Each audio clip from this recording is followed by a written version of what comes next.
ये सदगुरुदेव की जय, संत समाज की जय।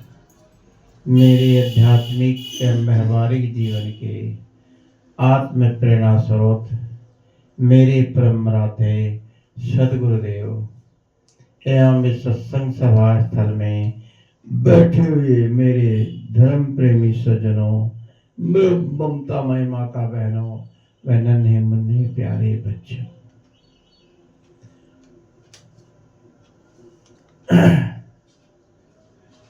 जीवन में गुरु का क्या महत्व है। लोग गुरु बनाते हैं, छोड़ते हैं, बनाते छोड़ते हैं। गुरु तो अनेक होते हैं, बनाना और छोड़ना कारण होता है। जब तक गुरु न मिले साचा, तब तक गुरु करो 10 पाँचा, ये कहा है। लेकिन जब पूर्ण गुरु मिल जाता है, पूर्ण गुरु नहीं, पूर्ण सदगुरु। गुरु तो अनेक होते हैं जीवन में, माता पिता दाई से लेकर के जीवन में जितने भी लोग मिलते हैं सब ये गुरु ही होते हैं। हमें दूसरों से ही, दूसरे लोग हमें पढ़ना सिखाते हैं, बोलना सिखाते हैं, दूसरे लोग चलना सिखाते हैं, दूसरों से शिक्षा मिलती है, दूसरों के ही ज्ञान प्राप्त करते हैं। हर चीज दूसरों से मिलती है, नाम हमारा दूसरा ही रखता है, और एक दिन शमशान घाट में भी दूसरा ही ले जाता है। तो हमें दूसरों की जरूरत तो है, लेकिन अच्छा जान करके दूसरों को अपना मानना चाहिए। अब दूसरा क्या, ये किसी ने आपको शराब पिलानी सिखा दी, कहे मेरे मित्र ने शराब पिलानी सिखा दी, गुटखा खाना सिखा दिया कि थोड़ा सा ले ले यार, थोड़ा सा ले ले, 2 घूंट ले ले, पान खा, तम्बाकू का खा, गुटखा खा, देख क्या मजा इसका, खैनी खाओ, पान पराग खाओ। ये संगत वाले ही तो कर सिखाते हैं। मित्र कहते हैं कि हमारे मित्रों ने ये सिखा दिया। अरे वो मित्र नहीं है, वो तो आपके दुश्मन है, जिसने आपके जीवन को नरक बना दिया। जीवन में ऐसा नरक बना कि जिंदगी खराब हो गई। जिंदगी जिसका स्वस्थ खराब हो गया, समझ लो जीवन खराब। जिसका करैक्टर खराब हो गया, समझ लो सब कुछ खराब हो गया। तो जीवन में अच्छे मित्र की जरूरत है, जीवन में अच्छे गुरु की जरूरत है, जीवन में अच्छे ज्ञान प्राप्त करने की जरूरत है। लेकिन जब पूरा गुरु मिल जाएगा, पूरा गुरु से ये सब विधि पूरा होए, ओछे से ने लगाए के मूलो आवे खोए। पूरा गुरु करिए, ओछे से नहीं। पूरे गुरु हमारे महापुरुष कितने हुए हैं, जिनके बारे में उनके वर्तमान समय में लोगों ने छीटा कसी भी करी है। अच्छा बुरा भला कहने वाले तो हमेशा रहे हैं, लेकिन जिनका नाम आज है आगे रहेगा। सदगुरु कबीर साहब की बात ले लो, सदगुरु कबीर साहब को भी लोगों ने भला बुरा कहा, पता नहीं क्या क्या उनको सुनना पड़ा।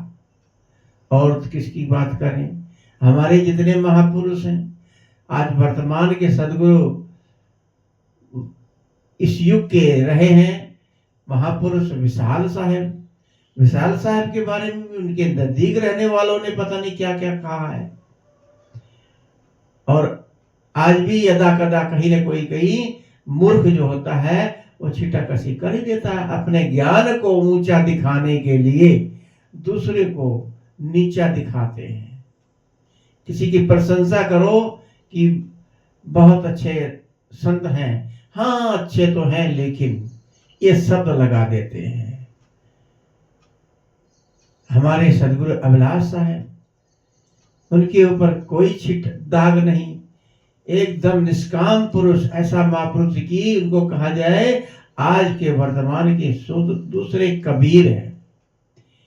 अनपढ़ होकर के भी 150 पुस्तकों की रचना करी उन्होंने।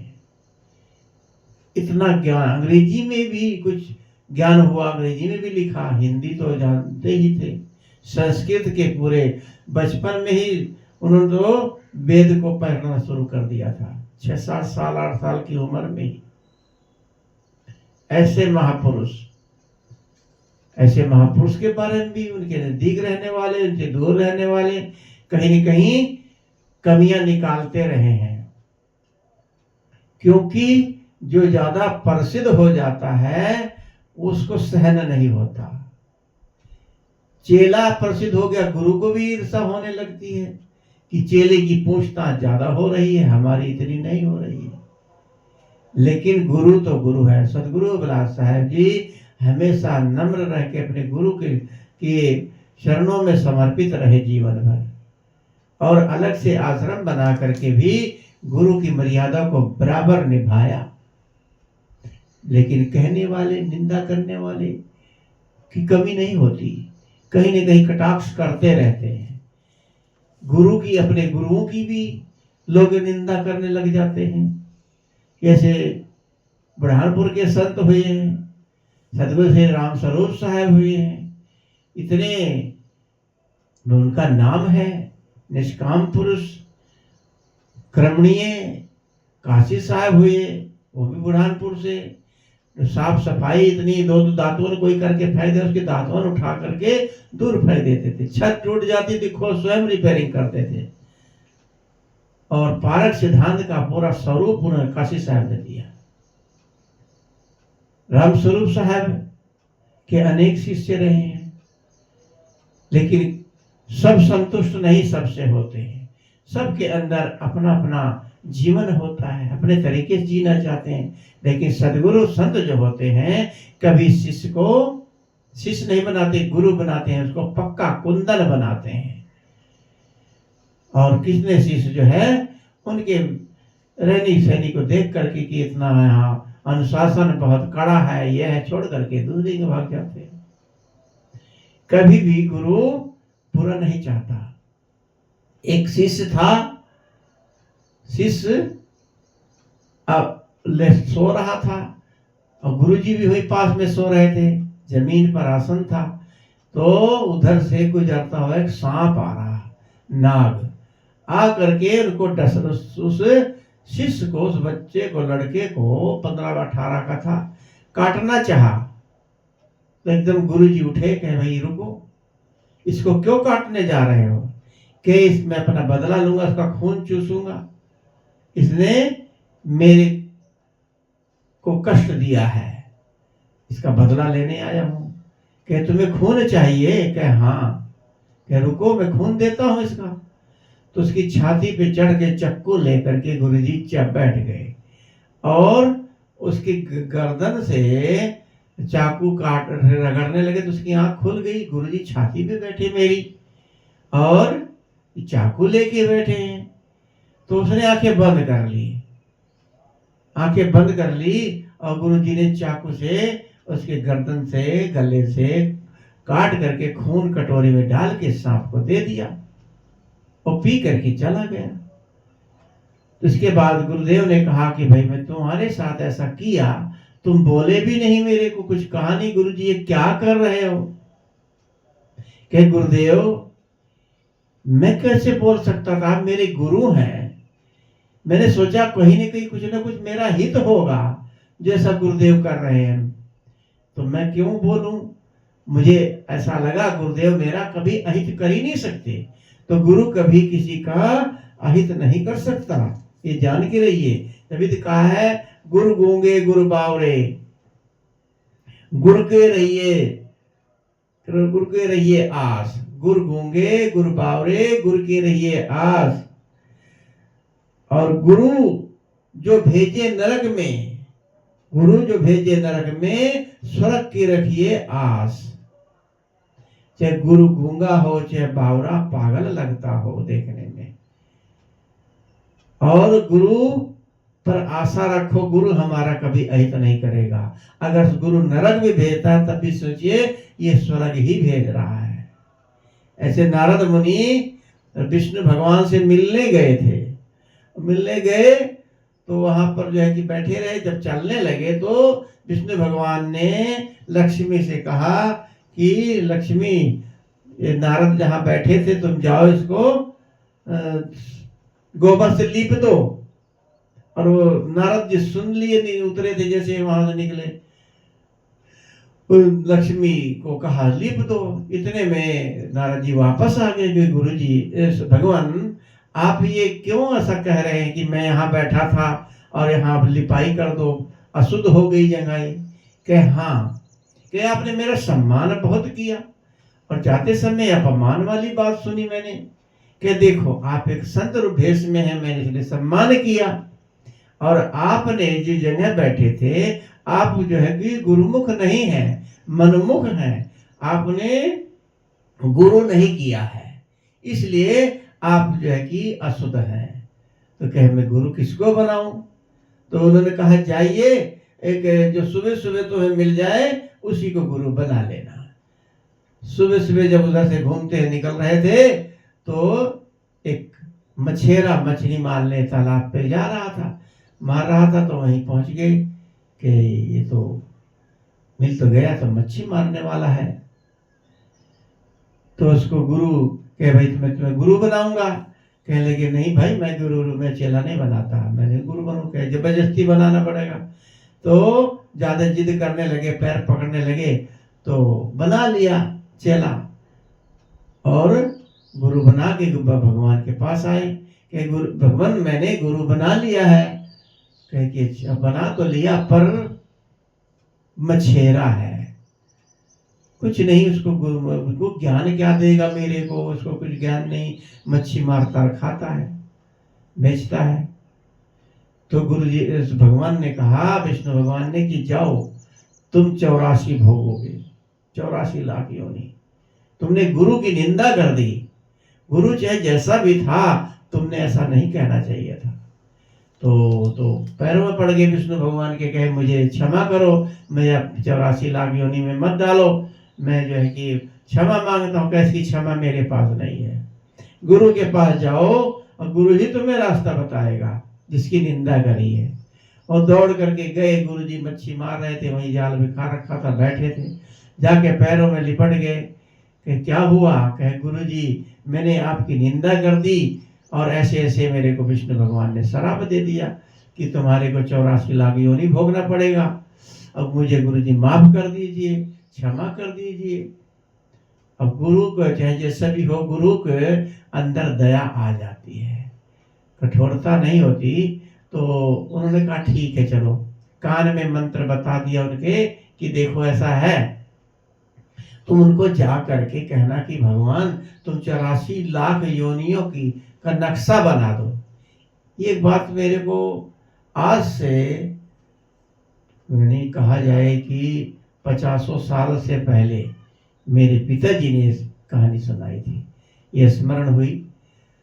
तो उन्होंने कहा कि 84 लाख योनि का नक्शा बना दो, और जब बना दे तो उसी में खूब गोल गोल करके खूब लौट जाना।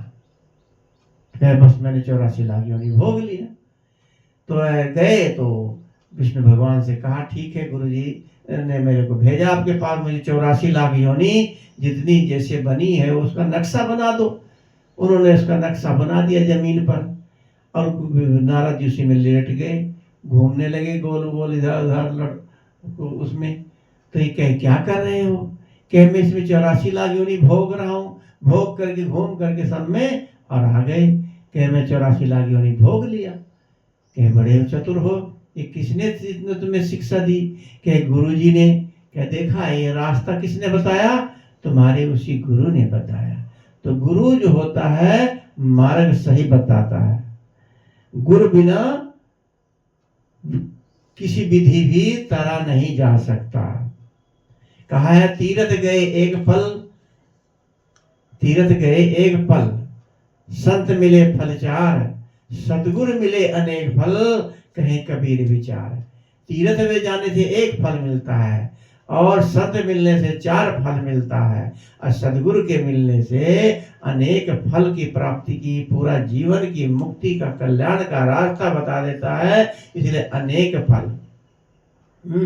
राम कृष्ण कहा रामकृष्ण से कौ बड़ा, उन्हों तो गुरकीन, रामकृष्ण से क्यों बड़ा, उन्हों तो गुरकीन, तीन लोग की संपदा गुरु आगे आधीन। रामकृष्ण से कौन बड़ा है, उनको भगवान कहते हैं लोग, लेकिन उन्होंने भी गुरु बनाया, उन्होंने भी उनसे ज्ञान लिया।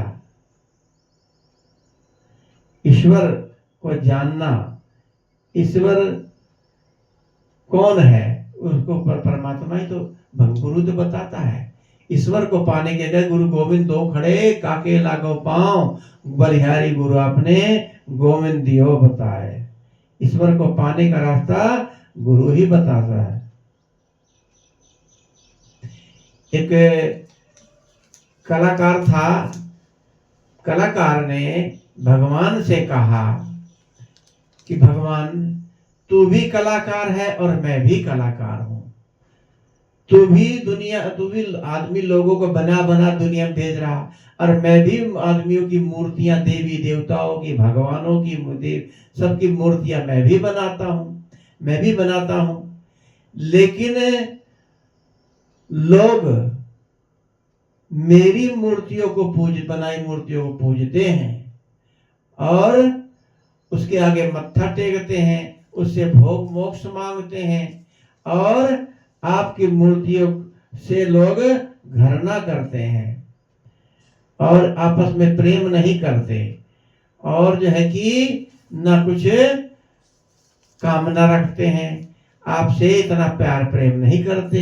लेकिन मैं जो मूर्ति को बनाता हूं उसको लोग सब पूजते हैं। ये क्या कारण है कि दोनों हम कलाकार हैं, पर दोनों के कलाकारी में अंतर है। मैं नकली मूर्ति बनाता हूं, नकली को लोग पूजते हैं, और जो असली तुमने मनुष्य बना बना के भेजा है, आपस में लोग लड़ते हैं, झगड़ते हैं, राग द्वेष करते हैं, निंदा चुगली करते हैं। पर निंदा किसी की नहीं करनी चाहिए,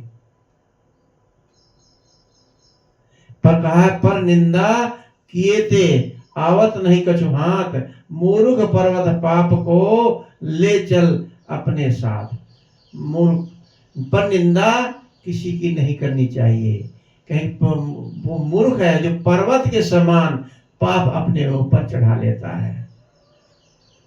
कहा है प्रेम न करो पक्षी जैसा, पेड़ सूखे तो उड़ जाए। प्रेम न करो पक्षी जैसा, पेड़ सूखे तो उड़ जाए। प्रेम करो मछली जैसा, समुद्र सूख जाए तो मर जाए। प्रेम जो है ऐसा होना चाहिए, पक्षी जैसे पेड़ पर बैठा, पेड़ सूख गया, उसे पक्षी उड़ के भाग जाता है।